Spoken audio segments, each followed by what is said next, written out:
a national title game for the ages live from Dallas. Immediately following post game, I'm Howard Megdal, I'm Natalie Heavren. and this is Locked On Women's Basketball National Championship Edition starting now. Ogunbowale for the win. You are Locked On Women's Basketball, your daily podcast on women's basketball.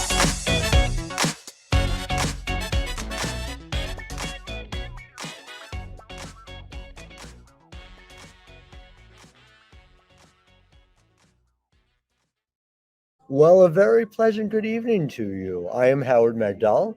I'm Natalie Heavren. And we are live from the American Airlines Arena here in Dallas, where the LSU Tigers have captured their first national championship in women's basketball, winning 102-85 over the Iowa Hawkeyes and Caitlin Clark. And we're going to have a really great show for you today. We just got out of talking to everyone, players, coaches. We're taking you inside both locker rooms. In segment 2, the great Jenn Hatfield, who was in those LSU locker rooms, talking to them. We're going to hear about what Caitlin Clark had to say, what head coach Lisa Bluder had to say. But in segment 1, Natalie Heavren, who has been writing about this Iowa Hawkeyes team all weekend, that has just been a remarkable story. Obviously, everyone you know has sent you a message. If you care about women's basketball and they're, let's say, new to women's basketball, saying, hey, what can you tell me about Caitlin Clark? And Caitlin Clark today, yes, she came up short of a national title, but 30 points in the championship game on the heels of 41 against South Carolina in the national semifinals and a triple-double in the Elite Eight to get them here. Well, just an amazing accomplishment. So we have a lot to talk about, but Natalie, just start there if you would. Obviously, there's a sadness here, but did you get a sense of pride too from the folks you were talking to about what Iowa has done? And Iowa being in the national championship game was new for the program too, right? Yes. And I think that's something that Lisa Bluder talked about when I was reading over the transcript. But there was definitely a lot of teary eyes, red faces. There were definitely a lot of tears before the media came in, but definitely a sense of pride. Gabby Marshall talked about it. Hannah Stolke was actually the first player I heard say that it inspired her to want to come back better next year. Hannah's a freshman, so she's got a long Iowa career ahead of her. But yeah, definitely a lot of teary eyes, and some players did have a little bit of trouble, looking forward. Definitely a big moment for them to absorb, and definitely wanted to give them the option to be able to feel that and not have to look ahead. So again, I want to point out, and Natalie is part of our team that did unbelievable work all weekend long, but we thank you obviously for making Locked On Women's Basketball your first listen every day. There were 10 of us doing this work at different points during the season. So make sure you subscribe, make us your first listen every day. I tell you this every show. It's not just me. It is an incredible team over at The Next, and you want to support the work we're doing, go to thenexthoops.com. It's $9 a month, $72 a year, the opportunity to have round-the-clock women's basketball coverage. And so I do want to talk about what Lisa had to say. And, again, I had a seat in the media row, just a hop, skip, and a jump from where Lisa Bluder is. And so I was watching her in that moment before the game started. Lisa Bluder is as she described, she's an Iowa girl, as she said, her whole life, and grew up in the state. Her brothers went to Iowa. She didn't go to Iowa because there were not athletic scholarships available to her when it was time for her to go to school. But she has become a coach that will be talked about forever, a legacy at Iowa that is beyond compare. Now a trip to the national title game and an opportunity to coach Caitlin Clark for at least another 2 years, potentially if Caitlin Clark sticks around extra. Seeing her in this moment, and she was unabashedly emotional, and rightly so, with pride, with a sense of what this team has done. But this did not just happened this year. And this goes back to, I had a lot of people talk about, oh, Caitlin Clark now. Caitlin Clark, 3 years has been built into this. The Iowa Hawkeyes have been a top 5 national offense by efficiency before Caitlin Clark even got on campus. Look up Megan Gustafson. Look up her incredible, adorable dog Pancake if you want a sense about it. This is an Iowa team that has done a lot for a long time. And so, Natalie, when we talk about somebody like Monica Sinano, who has been there 5 years, it precedes Caitlin Clark, who made the decision to come back. What is her legacy like? And, take me through how that sounded, both when you talked to her outside the locker room and just from her teammates as well. Her teammates, obviously very complimentary of her, love playing with her. I think her lasting legacy is she's going to be talked about, like we talk about Megan Gustafson, as a legacy in the Iowa program. Another Iowa post to add them to the list, coached by Jan Jensen. But, Monica was in tears when she walked to the press conference. But by the time she came back, she and Caitlin did some extra availability for those that participated in the locker room availability. And she was really excited. She's excited about her opportunity to play overseas. But she really talked about more than just loving the game of basketball, loving her teammates. There's a real family atmosphere, and you could feel that in the locker room, and also from Caitlin and Monica outside the locker room after the press conference. When we had her at the podium, she talked about that beyond even basketball, she felt like this gave her a chance to be her best self. And that was what she will take away from Iowa. And I just thought that was beautiful. It's just as somebody who's covered Monica for half a decade, to be able to see that was wonderful. This is always, I will just be honest, this is emotional for me to see players who have scaled the heights and those who win, who finish. And we're going to talk about that with Jen in segment 2 with LSU, but the players who came so close. I'm delighted that Caitlin Clark will have an opportunity to get at least another shot at it. I think that being able to play for Iowa is something that is going to be appealing to a lot of people, because there are going to be some people missed in Iowa. And Natalie, who are kind of those biggest players? Take me through what their moments were like as you saw them in the locker room too. Yeah, McKenna Warnock, she was emotional, but there was a sense of completion. Like she was proud of her career. She's looking to go to dental school. That's a great thing about being a student athlete. She is both a student and an athlete, not using her 5th year of eligibility, but made that decision early. So there were a lot of moments where her teammates talked about knowing that this was the end for them and feeling bad that they couldn't get them to that national championship to go off into the sunset in, but definitely a sense of finality. And but she was definitely proud of her team and how far they had come. I loved Iowa down 63-42, made it 9 so fast. It was just such an illustration of the level of team that they had. Again, to me, this game came down to LSU making plays that no one had any right to expect. The difference in this game is that LSU made 8 3-pointers in the first half alone, 8 of 11.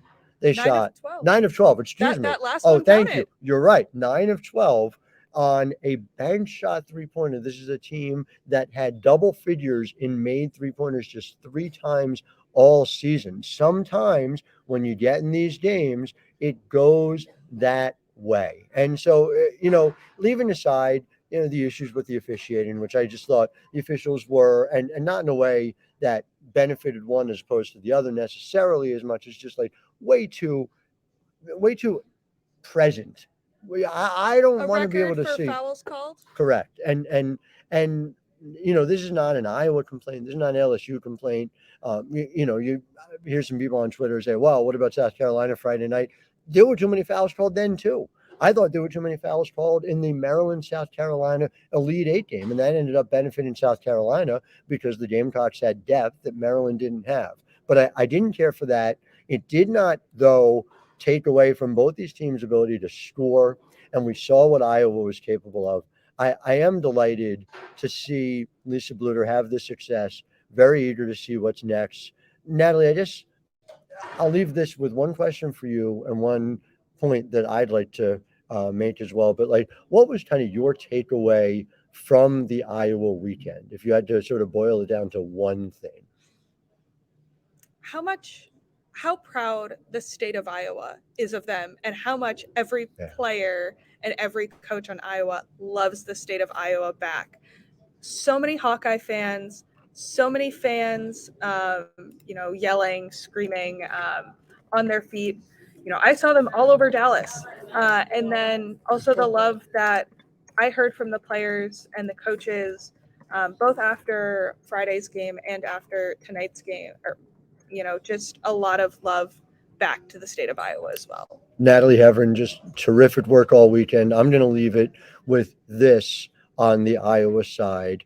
Lisa Bluter gathered her team after it was over. I asked her, what'd you say? And she said, I told them, don't remember losing tonight. Remember that you made this run all the way to a national championship game. Remember the fun that we've had along the way. And I'm glad, even in that moment, that she and that team were able to see a bigger picture. Natalie, thank you for all your amazing coverage. Can't wait for everything that's next. You do a little bit of everything for us. Listeners know because you did, Natalie, on the pod too. But thank you so much. We're going to talk to Jenn Hatfield next, and we're going to swap out in real time.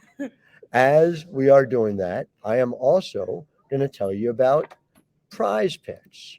Prize Picks is a daily fantasy game. It's an opportunity basically to do what you love, to care about 2 to 6 players every single night and bet against yourself. You pick the 2 to 6 players. If they go and score more or less than the Prize Picks projection, you can win up to 25 times your money on any entry. It's just you versus the projections available. Now, Prize Picks offers projections on any sport that you watch. Why am I saying you? Because not just men's college basketball, women's college basketball, not just the NBA, the WNBA. Entries can be made in 60 seconds or less. It's that easy with safe and fast withdrawals, and it's currently operational in over 30 states and Canada. So download the Prize Picks app or go to prizepicks.com to sign up and play daily fantasy sports. First-time users can receive a 100% instant deposit match of up to $100 with the promo code LOCKEDON. If you deposit $100, Prize Picks will give you $100. Don't forget to enter the promo code LOCKEDON. That's LOCKEDON. Or sign up for an instant deposit match for up to $100 today. Prize Picks. And we're going to move the screen. Oh, actually, Jen, we're going to move you. If you come a little closer. Hold on. I'm going to come over to you, and we're going to go here. And we are joined by, as you can see, Jenn Hatfield. Jen, you are the Ivy League beat reporter, but in this case, you were doing some very different things. You covered South Carolina on Friday night, and here tonight, you got to cover LSU. Did it feel like you were Gabriella Lewis to a certain extent, as Gabriella, of course, being our SEC beat reporter? One can only hope to be Gabriella Lewis, but hopefully I did my best impression for her. You did a wonderful job. I'm very excited to read, everything that's come out of these last few days. I hope you've all been enjoying it the way I have as well. But you were in a jubilant locker room. We also had the chance to talk to Angel Reese, to Alexis Morris, to Tim Mulkey. I want to start when we're talking LSU with Angel Reese. And I'm going to say it as plainly as I can. Angel Reese is her real, true, authentic self. Angel Reese is unapologetic about it. Angel Reese will say what's on her mind. If she wants to show off, she shows off. If she wants to be demonstrative, she is demonstrative. And I want to lay down this marker because I want people to hear this and understand. That is so great for the game. You root for it, you don't root for it. You root for Angel, you don't root for her. It's all great for the game. Heroes are great for this game. Villains are great for this game, and everything in between is great for this game. And Angel got real emotional tonight talking about that She was looking to be the player that she recognized. She wanted to make sure that she was that person. And so there are a lot of people who are policing her on Twitter and policing the discourse on Twitter and other social media. And leave aside that I think that is deeply unfair to do to any young person trying to figure out who she is in the public spotlight. To see somebody who is so comfortable with who she is, who went out there and has a rightful place of pride as she won a national championship game, I think is shameful. So I just needed that to be said. Now let's talk about tonight's game because LSU was absolutely incredible. 102 points. And they didn't play the game that you necessarily expect LSU to play. This is a team that typically wears you down with defense, that typically has a grinded out 2-point approach. And by the way, the 2-point approach was one that they took throughout the second half, right? They only took 2 threes at the very end of the second half. Alexis Morris talked about this. She said, I'm looking for 2s over 3s, okay? So they knew and understood what they were and what they were doing. Jen, take me through how clear it was as you walked into that locker room that this team, just like Angel Reese, knew who they were.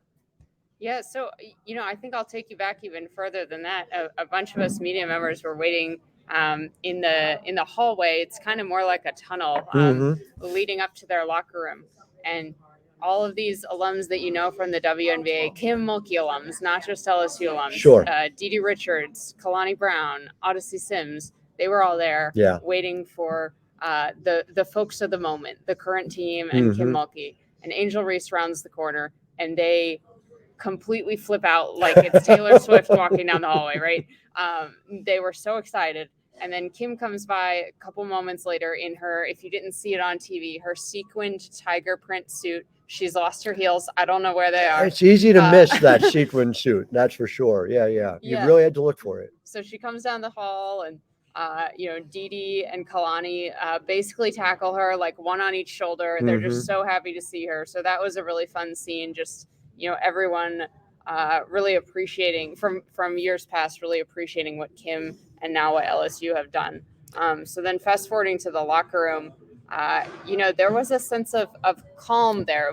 It was a chaotic locker room in the sense that there were a lot of cameras, a lot of lights, a lot of noise, but the players were confident, sitting at their lockers, not flustered by the moment, didn't feel like they got sped up, even though there were tons of people clamoring for their attention. They kind of just sat there and basked in the moment as much as you can while you're getting our tape recorders thrust in your face.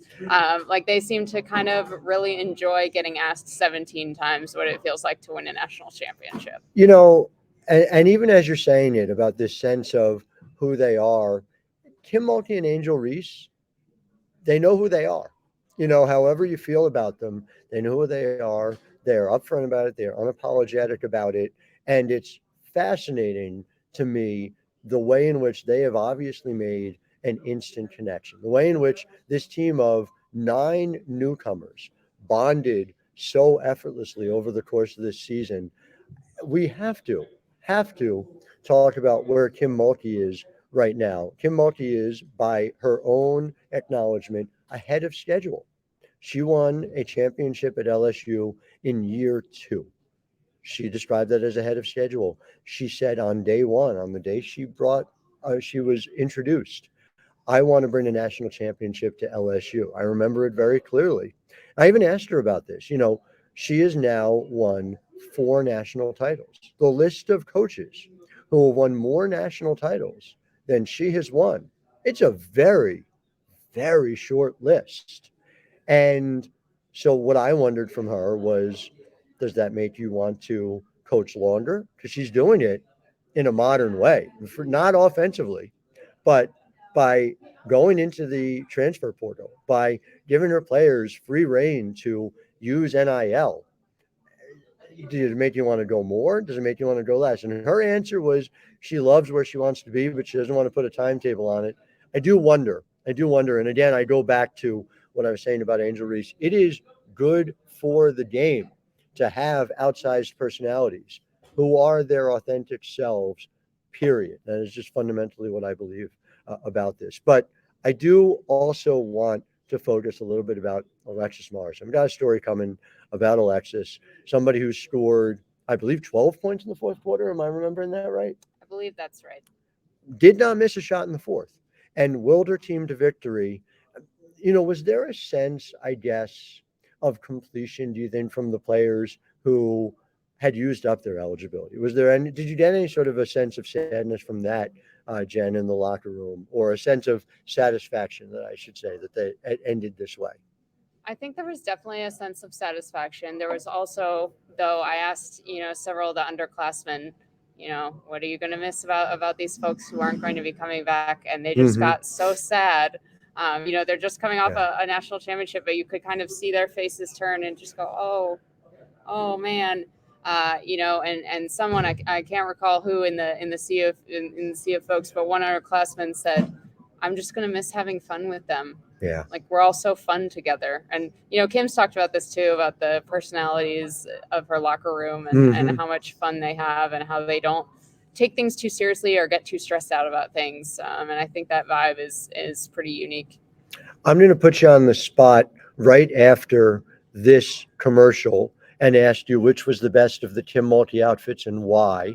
But before we do that, I do want to talk to you guys about, not the first time, not the second time, for the umpteenth time, Built Bar. Built Bar March Madness bracket is here. We know you have a favorite bar or puff. I know I do. Cookie dough puff, that's the favorite. And now's your time to make it count. Go to builtmarchmadness.com to vote for your favorites. I'm voting for the cookie dough puff. I mean, it has powered me this weekend. If you look in my Locked On backpack, you're going to see a whole bunch of Built Bars. In fact, I'm really hungry. I'm going to have one, I think, right after we finish up. Support your team, support your bar or puff. And when you vote for your favorite bar or puff, you'll be entered into a drawing where 50 lucky Locked On listeners will get a free box of Built. Not only that, but one Locked On fan will win a 12-month subscription to Built to have Built Bars delivered monthly straight to your door. If you haven't tried Built, the best protein bar ever, they're amazing. Most of them have 4 grams net sugar. They have like 17 grams of protein. You won't believe they're good for you, but they are, even with the real chocolate. So make sure you go to builtmarchmadness.com right now to vote for your favorite bar or puff and pick up a box while you're there. You can vote every day in March. Now we're in April. You can still do it. So hop in and support your pick. Jenn, the time is now. What was the best Kim Mulkey outfit and why?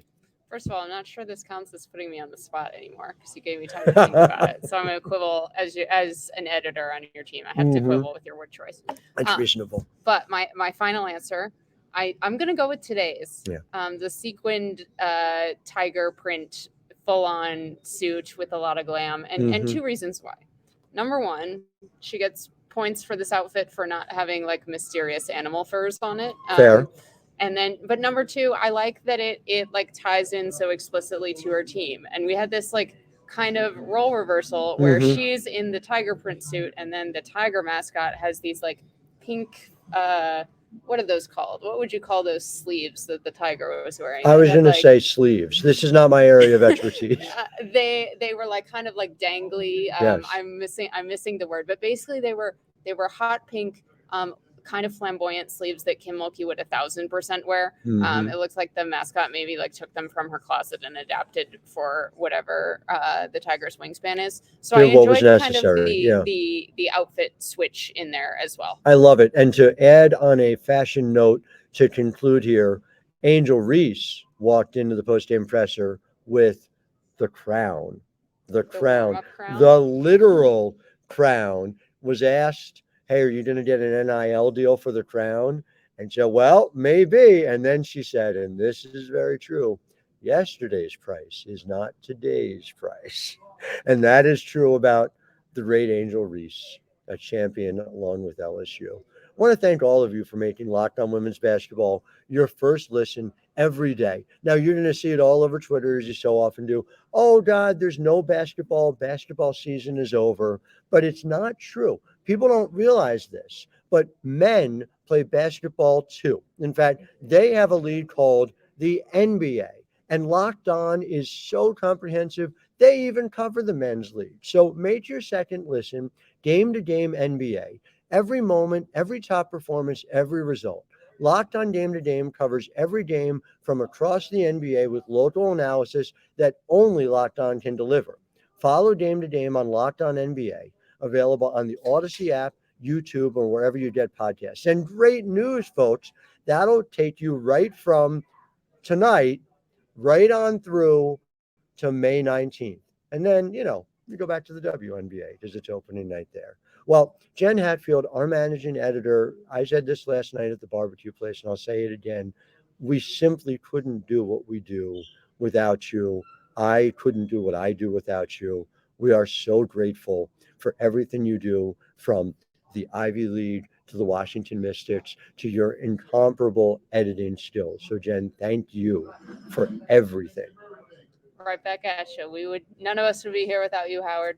We had a great time this weekend, folks, and I hope you enjoyed everything we did, from the shorts to the articles to this podcast here tonight.